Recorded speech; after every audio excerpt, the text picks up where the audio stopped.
The sky above New York City shimmered like a heat mirage on a scorching summer day. Pedestrians stopped in their tracks, necks craning upwards as the air itself seemed to ripple and tear. A collective gasp echoed through the concrete canyons as an enormous holographic face materialized, dwarfing even the tallest skyscrapers. The alien visage was unsettlingly humanoid, yet unmistakably foreign. Iridescent scales covered sharp, angular features. 4 eyes, each a different hue, blinked in unsettling asynchrony. When the creature spoke, its voice boomed with a resonance that shook windows and set off car alarms.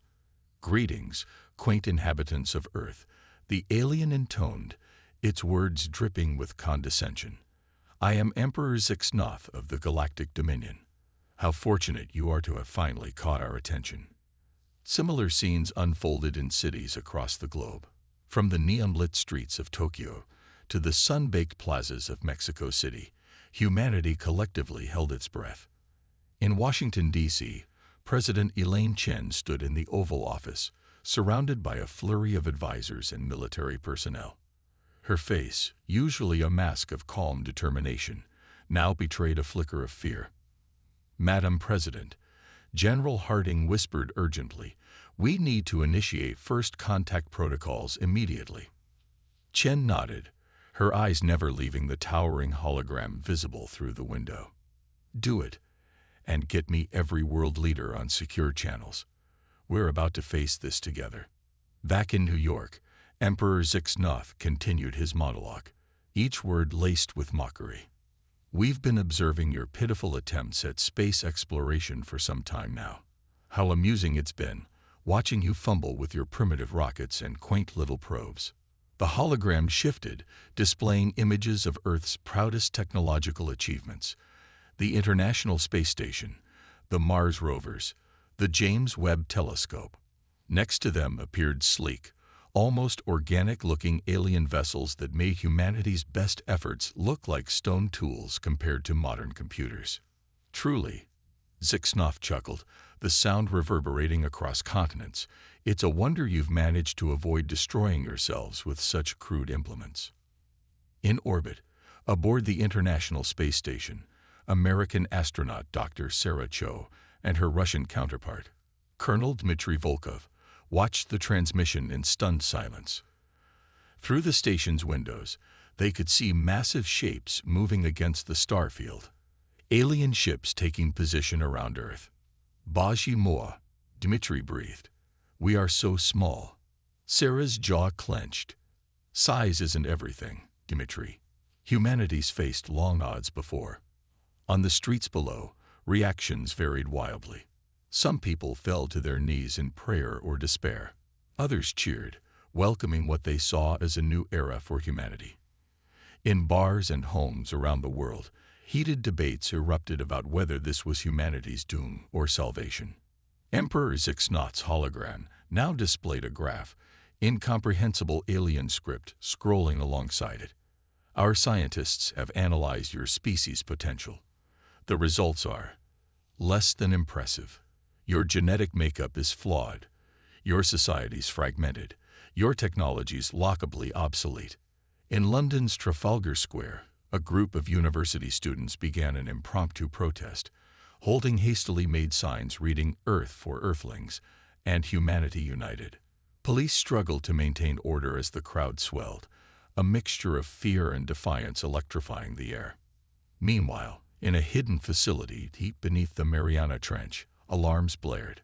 Dr. Ava Rodriguez, lead scientist of the top-secret Poseidon project, stared at her monitors in disbelief.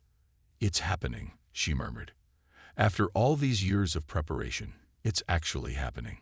Her second-in-command, Dr. Kwesi Okoro, placed a hand on her shoulder. "Should we initiate Protocol Omega?" Ava hesitated for a heartbeat, then nodded firmly. "Send the message. It's time the world knew the truth." As Kwesi hurried to a secure communications terminal, Ava turned her attention to a massive hangar visible through reinforced glass. There, bathed in blue light, stood row upon row of sleek vessels, ships that would put even the alien craft to shame. Emperor Zixnoth's speech took on a more ominous tone. Ordinarily, a species as primitive as yours would be beneath our notice. However, your planet's resources have value to us.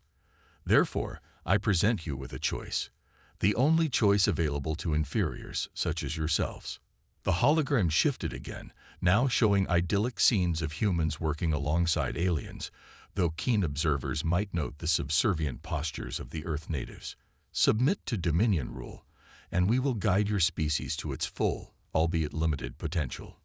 Resist. Suddenly, the image changed to a view of Mars. Without warning, a beam of searing energy lanced down from above, carving a molten gash across the red planet's surface. Within seconds, Mars began to crack like an egg, its core exposed to the vacuum of space. Screams of terror erupted worldwide as humanity watched a planet, one that had been the focus of their dreams of expansion, destroyed in mere moments. The choice is yours, Zixnoth concluded, his tone casual, as if he hadn't just committed an act of unthinkable destruction. You have 24 of your Earth hours to surrender unconditionally. Any attempt at resistance will be met with extreme prejudice. The hologram vanished, leaving behind a world in chaos. In orbit, Sarah and Dmitri clung to each other, tears streaming down their faces as they watched the remnants of Mars drift apart. All those dreams, Sarah choked out. All our plans for colonization. Dmitri's face hardened. We will not let Earth share this fate. We are cosmonauts. We do not give up. Back in Washington, President Chen's war room was a flurry of activity. Reports flooded in from around the globe. Riots in some cities, mass prayers in others. Military commanders argued strategy while diplomats frantically tried to establish communication with the alien fleet. Madam President, her chief of staff interrupted, holding out a secure tablet. You need to see this. It's from, well, we're not sure. But it's addressed to you and every other world leader. Chen took the tablet, her eyes widening as she read. To the leaders of Earth. For a century, we have prepared in secret. Hidden from both our own people and alien eyes, we have developed technologies beyond imagination. We are Earth's hidden blade, forged in darkness to meet this very day. It's time to unveil the Poseidon Project. Humanity will not kneel. We stand ready. The message was accompanied by schematics that made even the most seasoned military minds in the room gasp in awe. For a moment, silence reigned. Then, slowly, a smile spread across President Chen's face, not one of joy, but of grim determination. Ladies and gentlemen, she addressed the room, her voice steady and resolute. It seems humanity has an ace up its sleeve. Contact the other world leaders. Tell them. She paused, her gaze sweeping across the anxious faces before her. Tell them that Earth doesn't surrender. We're going to fight. As her words sank in, a palpable shift occurred in the room. Fear gave way to determination, despair to hope. Humanity had been mocked, threatened, and pushed to the brink of submission. But now, with the revelation of the Poseidon Project, the game had changed. In the Mariana Trench facility, Ava Rodriguez watched as her life's work, sleek ships with technology that would boggle even alien minds, prepared for launch. All right, Zixnoth, she muttered, a fierce glint in her eye. You want to see what humanity's really capable of. You're in for one hell of a surprise. As the 24-hour deadline approached, humanity steeled itself for the greatest challenge in its history. The arrogant ultimatum had been delivered, but Earth's response would shake the very foundations of the galaxy. Here's a continuation of Part 2, Humanity's Hidden Ace, expanded to approximately 1,200 words. The Mariana Trench, Earth's deepest natural formation, had long been a source of mystery and wonder, but none could have imagined the secrets lurking in its inky depths. As the world above reeled from Emperor Zixnoth's ultimatum, a hive of activity buzzed within the hidden Poseidon Project facility. Dr. Ava Rodriguez stood before a wall of screens, each displaying a different facet of their century-long preparation. Her eyes, bloodshot from sleepless nights, darted between readouts and status reports. "Dr. Rodriguez," a voice called out. She turned to see Dr. Kwesi Okoro approaching, tablet in hand. "The quantum fold drive is ready for its first full-scale test." Ava nodded, a mix of excitement and trepidation coursing through her. "It's time for a history lesson, Kwesi. Gather the crew." Minutes later, in a cavernous briefing room, a diverse group of individuals assembled. Engineers, pilots, soldiers, each hand-picked for their skills and adaptability. As Ava took the podium, a hush fell over the crowd. 100 years ago, she began, her voice echoing in the chamber. A signal was detected from deep space. It wasn't meant for us. We'd simply stumbled upon an alien conversation. But its contents were clear. Earth was in the crosshairs of a vast, expansionist empire. Murmurs rippled through the audience. Ava continued, "Our great-grandparents faced a choice. Reveal this to the world and risk panic, or work in secret to prepare humanity for this very day." The main screen behind her lit up, showing grainy footage of early 20th century scientists and leaders in clandestine meetings. The Poseidon Project was born. Hidden from the world, funded by a shadow economy, we've pushed the boundaries of human innovation beyond what anyone thought possible. Images flashed across the screen. Early prototypes of the quantum fold drive, test flights of gravity-defying craft, weapons that could reshape matter itself. But our crowning achievement, Ava said, her voice swelling with pride, is the quantum fold drive. The screen displayed a complex schematic. Even to the brilliant minds in the room, its workings seemed to defy conventional physics. Instead of moving through space, we fold it.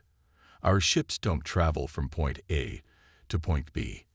They simply make those points identical and step through. Gasps and excited whispers filled the room. Ava allowed herself a small smile before continuing. "Today, we put theory into practice. We're launching our prototype ship, the Trojan Horse." The screen changed to show a sleek vessel unlike anything seen in sci-fi films or NASA hangars. Its hull shimmered with an almost liquid quality, its lines so smooth it seemed to be made of one continuous piece. "Our mission is simple. Test the drive in real-world conditions and gather intel on the Dominion fleet." As Ova concluded her briefing, a klaxon sounded. Red lights pulsed throughout the facility. "That's our cue," Ava announced. "To your stations, everyone. Let's show these aliens what humanity can do." The launch bay was a flurry of activity. Engineers made last-minute checks while the chosen crew of 5 boarded the Trojan Horse. Captain Maya Chen, a decorated Air Force pilot with a penchant for pushing limits, settled into the command chair. "All systems green," reported Dr. Zara Hassan, the ship's chief engineer and quantum physicist. Her fingers danced across holographic displays, fine-tuning the drive's parameters.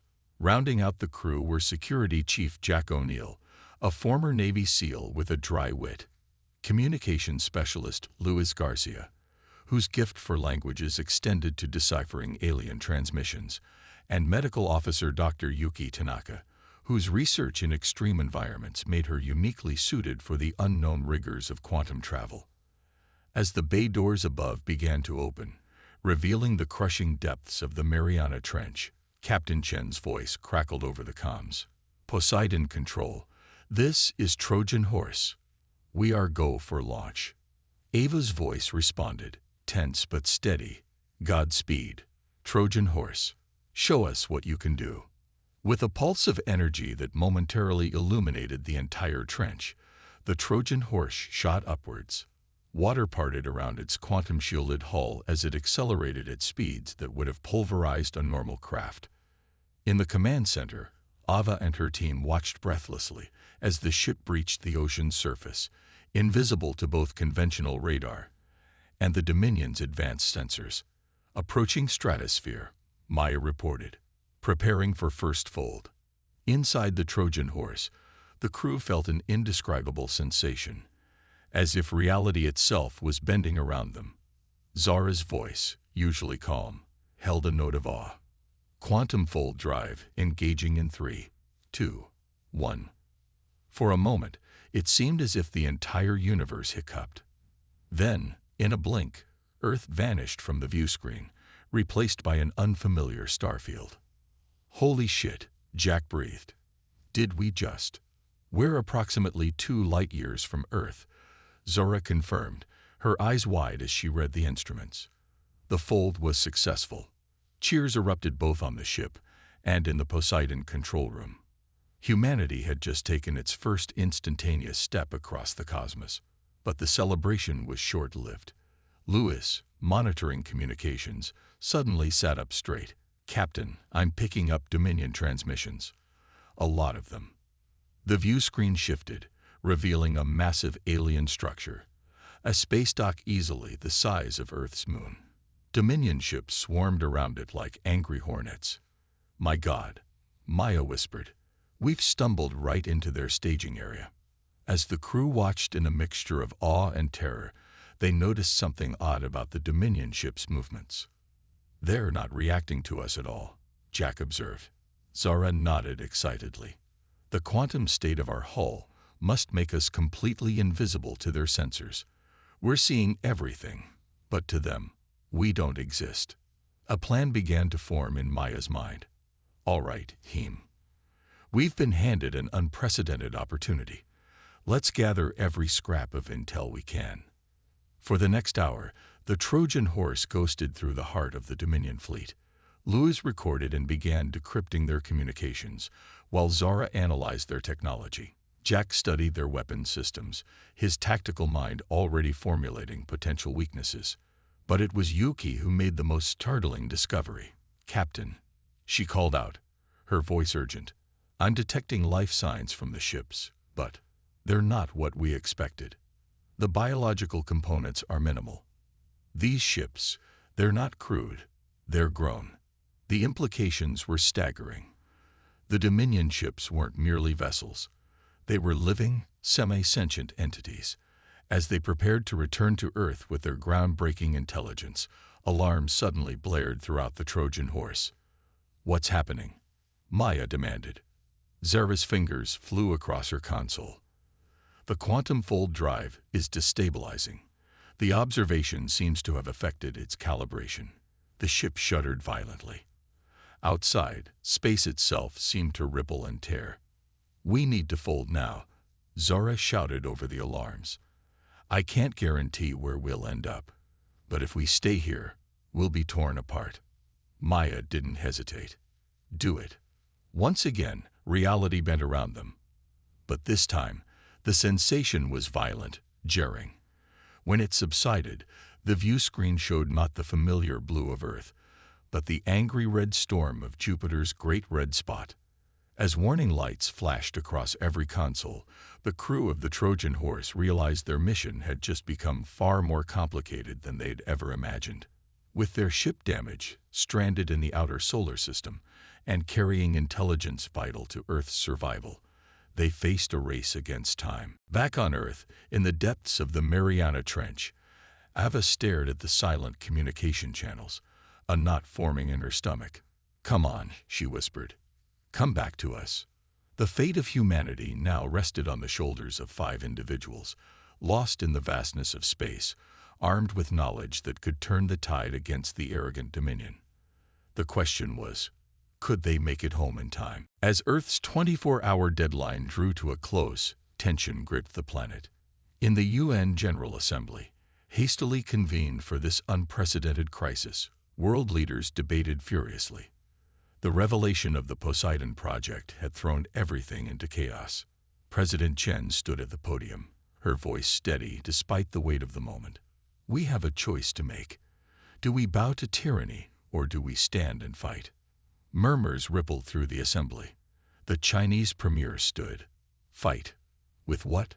You've seen their power. They destroyed Mars as casually as one might swat a fly." Before Chen could respond, the doors burst open. Dr. Ava Rodriguez strode in, flanked by security. "With this," she announced, holding up a small, shimmering device, "the quantum fold drive, humanity's hidden ace." For the next hour, Ava explained the capabilities of their secret fleet. Hope began to replace fear in the eyes of the world's leaders. But as the presentation concluded, a grim reality set in. The Trojan horse, their most advanced ship, was still missing. As if on cue, alarms blared throughout the building. Outside, the sky darkened as massive Dominion ships descended through the atmosphere. Emperor Zixnoth's voice boomed across the globe. "Your time is up, humans. Your silence is taken as refusal. Prepare to witness the consequences of your defiance." In orbit, Earth's conventional defenses sprang to life. Missiles launched, rail guns fired, and brave pilots in outdated fighters charged the alien armada. It was like throwing pebbles at a tsunami. Dominion energy weapons lanced out, vaporizing satellites and defense platforms. Smaller craft, reminiscent of manta rays, dove into the atmosphere, laying waste to military bases and infrastructure. In New York, panicked crowds watched as the Statue of Liberty melted under alien fire. In Beijing, the Great Wall crumbled as Dominion ships used it for target practice. Across the globe, humanity's greatest achievements were reduced to ash and rubble. Back in the UN, chaos reigned. "We need to surrender," someone shouted. "No," Ava countered, her voice cutting through the panic. "We need to buy time. Our fleet is ready, but we need a distraction." President Chen nodded grimly. "We'll give you that distraction. May God have mercy on us all." As world leaders coordinated a desperate global counterattack, Ava raced to the Poseidon Project's secondary base beneath the Alps. There, Earth's secret fleet waited. Meanwhile, in the skies above, humanity fought with everything it had. Japanese mech suits, hidden in Mount Fuji, emerged to grapple with Dominion fighters. The Russian tundra opened up, revealing gigantic Tesla coils that fired lightning at the alien ships. From the Amazon rainforest, genetically engineered creatures, a last-ditch biological weapon, took flight, latching onto Dominion hulls with acidic tentacles. It was chaos, it was desperate, and it was not enough. Emperor Zixnoth watched from his command ship, amusement turning to irritation. "Amusing," he muttered. "They're more resourceful than expected. No matter, prepare the planet killer." As a massive weapon began to charge, casting an ominous glow over Earth, activity surged in the Alpine base. Ava's voice crackled over the comms. "All ships, prepare for launch. Remember your training. We only get one shot at this." Across the base, pilots rushed to their vessels. Unlike the sleek Trojan horse, these ships were built for war. Their quantum-fold drives were less stable, but they carried weaponry that would make even the Dominion pause.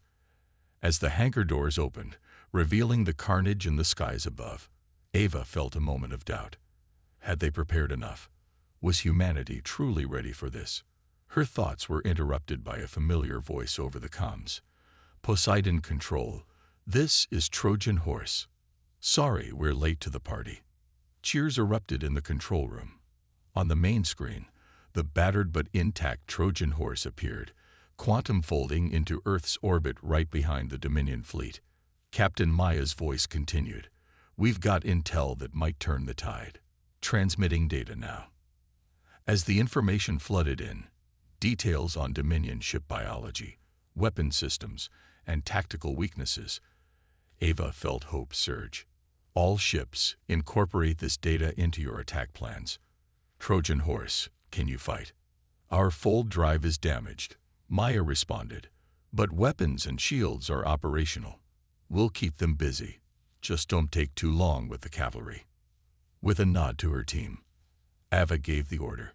"All ships, launch." From hidden bases across the globe, the Alps, the Mariana Trench, the Sahara, and the Antarctic, humanity's secret fleet took to the skies. To the shocked Dominion forces, it appeared as if Earth itself was giving birth to vengeance. The quantum fold drives allowed the human ships to blink in and out of existence, appearing inside the Dominion formation and wreaking havoc before vanishing again. Weapons, based on technology reversed-engineered from the alien signal a century ago, tore through Dominion bio-armor like tissue paper. Aboard his command ship, Emperor Zixnoth's amusement turned to disbelief, then to rage. Impossible. These primates, how did they hide this from us? The tide of battle shifted rapidly. Dominion ships, caught off guard by the sudden appearance of a technologically advanced enemy, fell into disarray. The human fleet, though smaller, fought with a ferocity born from defending their homeworld. On Earth's surface, the remnants of conventional forces rallied. As Dominion ground troops faltered, cut off from orbital support, humanity began to push back. But the battle was far from over. Zixnoth, his initial shock wearing off, began to coordinate his forces. The sheer numbers of the Dominion fleet started to tell, and human ships, despite their advanced tech, began to fall. "We need to end this now," Ava commanded. "Before they can regroup, all ships, focus fire on the enemy command vessel." As the human fleet converged on Zixnoth's massive ship, the Emperor unveiled his trump card, the planet killer weapon, fully charged, prepared to fire. "You may bloody us," Zixnoth's voice boomed across all frequencies, "but your victory will be ash in your mouths. Say goodbye to your precious Earth." At that moment, the Trojan horse quantum folded directly in front of the planet killer's muzzle. Captain Maya's voice, calm despite the situation, came through. "Earth fleet, clear the area. We're going to overload our fold drive. The resulting spatial distortion should take out most of their remaining ships." "Maya, no," Ava shouted. "The feedback, you'll be torn apart." There was a pause, then Maya responded softly, "It's been an honor, Doctor. Give him hell for us." Before anyone could protest further, the Trojan horse's quantum fold drive went critical. For a moment, space itself seemed to scream. A massive distortion wave erupted from the ship, engulfing the Dominion command vessel and a significant portion of their fleet. When the distortion cleared, there was nothing left but debris. The planet killer, the command ship, and the brave crew of the Trojan horse, all gone. In the stunned silence that followed, the remaining Dominion ships began to retreat, quantum folding away from the Earth in a panicked exodus. As cheers erupted across human frequencies, Ava stared at the spot where the Trojan horse had made its final stand. Earth had survived, bloodied but unbowed. Humanity had faced its greatest threat and emerged victorious. But the cost had been high, and Ava knew this was only the beginning. The galaxy now knew of humanity's strength, and Earth would need to be ready for whatever came next. As the fleet began cleanup operations, a single thought echoed across the minds of every human. Against all odds, David had defeated Goliath. But what challenges awaited them in the vast, uncharted cosmos? In the aftermath of Earth's stunning victory, jubilation quickly gave way to grim determination. The Dominion had been bloodied, but not defeated. Intelligence gathered during the battle suggested that Zixnoth, thought to have perished on his command ship, had managed to escape at the last moment. In a secure facility beneath the rebuilt United Nations headquarters in Geneva, Earth's leaders convened with the architects of the Poseidon Project. Dr. Ava Rodriguez, her face haggard from sleepless nights, addressed the assembly. "We've bought ourselves time, but the Dominion will return, and when they do, they'll bring the full might of their empire." President Chen, now leading an unprecedented global coalition, leaned forward.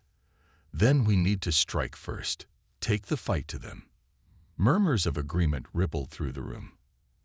Eva nodded, pulling up a holographic display of a distant star system. "Our intel from the Trojan horse's mission has given us the location of the Dominion homeworld, Zix Prime." The hologram zoomed in, revealing a planet that seemed to pulsate with an otherworldly energy. Massive structures orbited it, each large enough to house entire cities. "Our plan," Ava continued, "is to send a small team to infiltrate their capital.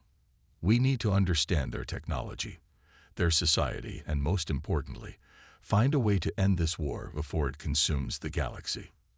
As the leaders debated the merits and risks of such a mission, a familiar face entered the room. Captain Maya Chen, previously thought lost with the Trojan horse, strode in. Her uniform was tattered, and a fresh scar ran across her cheek, but her eyes burned with determination. Gasps and exclamations of shock filled the room. Ava rushed to embrace her friend. "How?" she began. Maya managed a weak smile.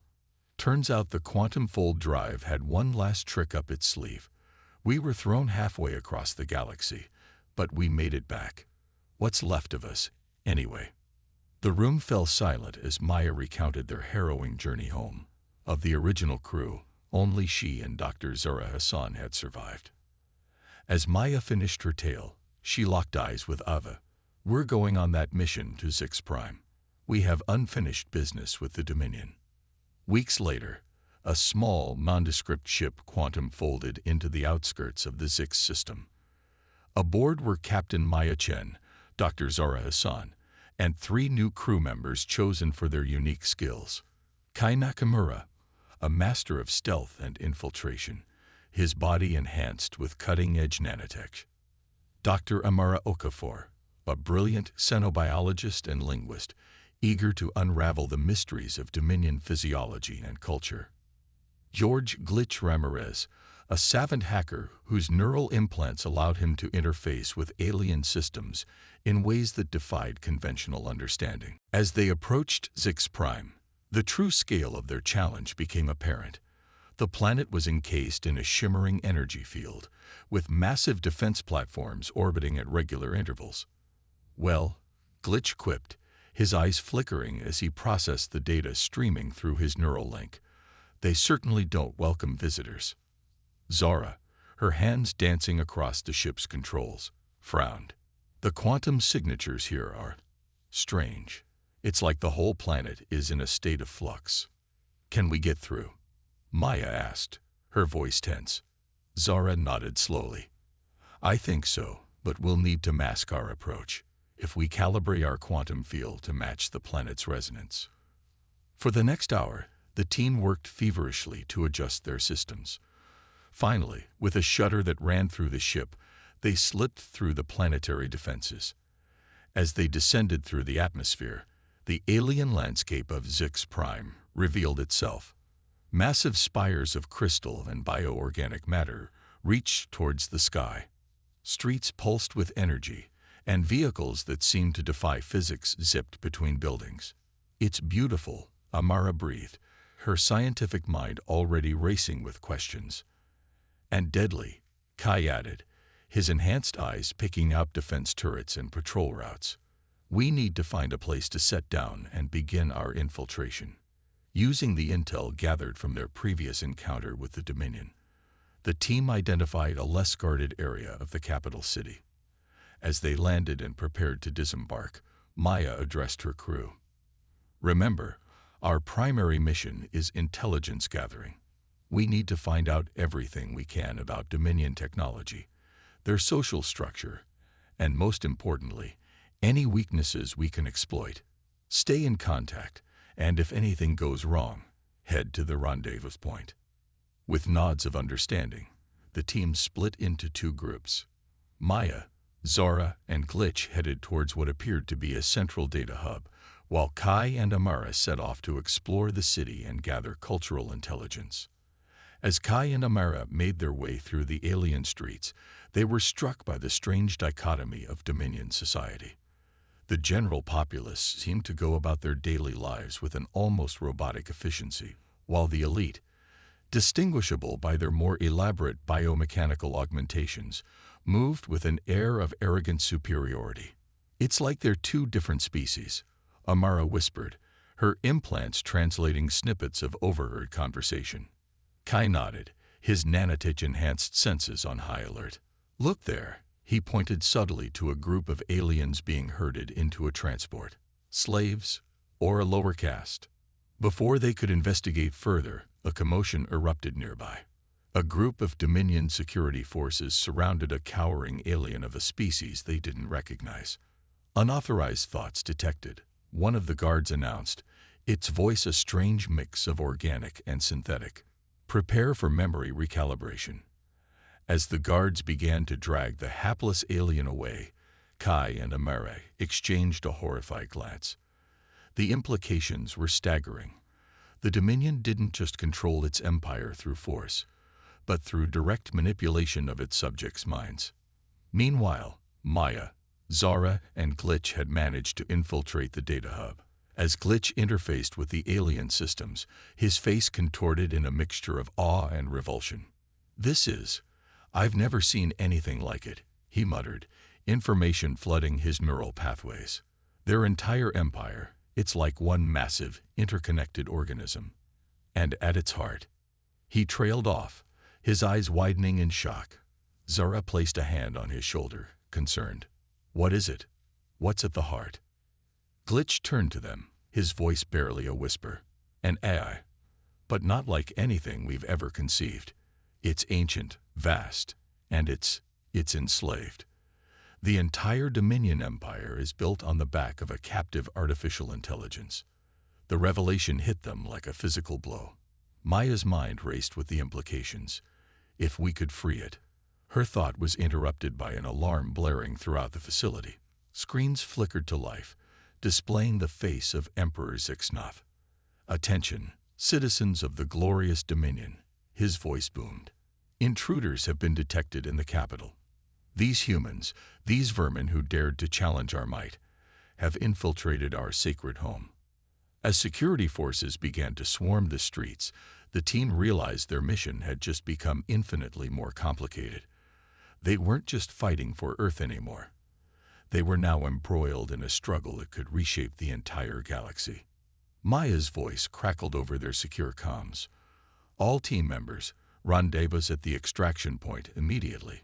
We have the intel, and we've just kicked the hornet's nest." "Upload complete," Zara announced. "But how do we deliver it? We'd need to get it into the heart of their network, and we're a bit busy at the moment." Glitch's eyes suddenly lit up, an idea forming. The quantum fold drive. If we can modify it, use it to create a cascading fold effect, we could send the virus directly into the Dominion's quantum communication network. Zara finished, catching on to his train of thought. Maya nodded grimly. "Do it. Kai, Amara, buy us some time." As Zara and Glitch worked feverishly to modify the drive, Kai's expert gunnery and Amara's quick thinking in rerouting power kept them alive in the furious space battle. Earth's defenders fought valiantly, but the sheer numbers of the Dominion fleet were starting to tell. "We're losing orbital control," Ava's voice came through, strained. "Ground defenses are engaging, but if we don't turn this around soon..."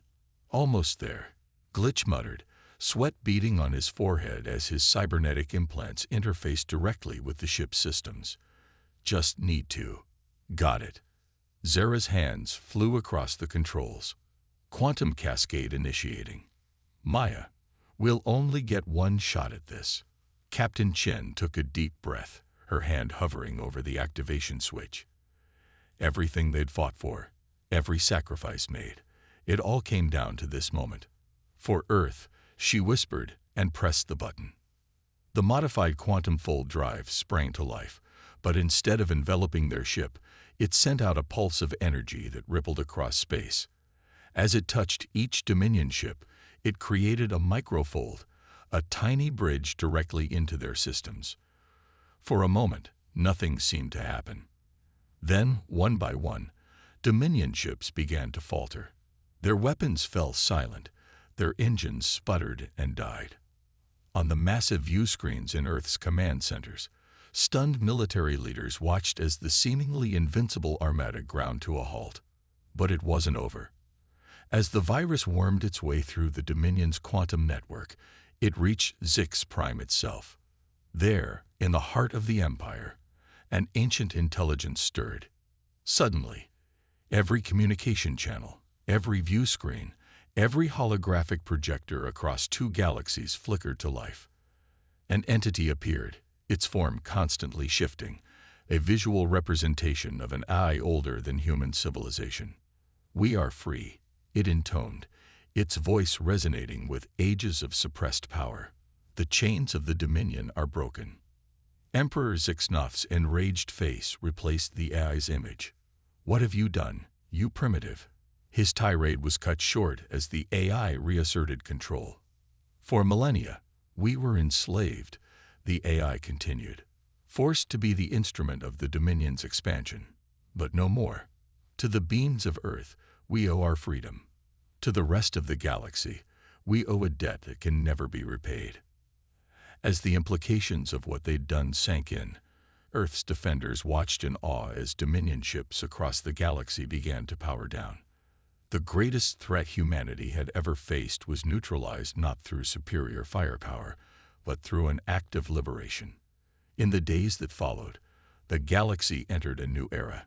The freed AI, calling itself the Custodian, began the monumental task of dismantling the Dominion's oppressive regime. Enslaved species were freed, subjugated worlds were given autonomy, and the vast knowledge accumulated over millennia was shared freely. Earth, as the catalyst for this galactic revolution, found itself at the center of a new interstellar community. The Custodian, grateful for its freedom, offered humanity the chance to become equal partners in shepherding the galaxy towards a brighter future. In a ceremony broadcast across the stars, Captain Maya Chen, Dr. Ava Rodriguez, and the rest of the Poseidon Project team stood before a grand assembly of alien species. President Chen, speaking on behalf of Earth, addressed the gathering. "We came to the stars seeking to defend our home. We found instead a galaxy in chains, and in breaking those chains, we have forged something greater than we could have imagined. Today, we take our place among the stars not as conquerors, but as liberators, as equals, as friends." As cheers erupted from countless worlds, Maya gazed out at the sea of alien faces. They had started this journey outgunned and outmatched, a small blue planet facing an implacable foe. They ended it having reshaped the very fabric of galactic society. The arrogant emperor who had once mocked humanity now sat in a cell, awaiting judgment from the very species he had oppressed. Earth's ships, once hidden in secret bases, now patrolled the stars alongside their new allies. And humanity, having faced extinction, emerged as a beacon of hope for an entire galaxy. As Maya watched the celebrations unfold, she couldn't help but smile. They had done more than win a war. They had ushered in a new age of galactic peace and cooperation. The game of cosmic chess was over, and against all odds, humanity had achieved checkmate.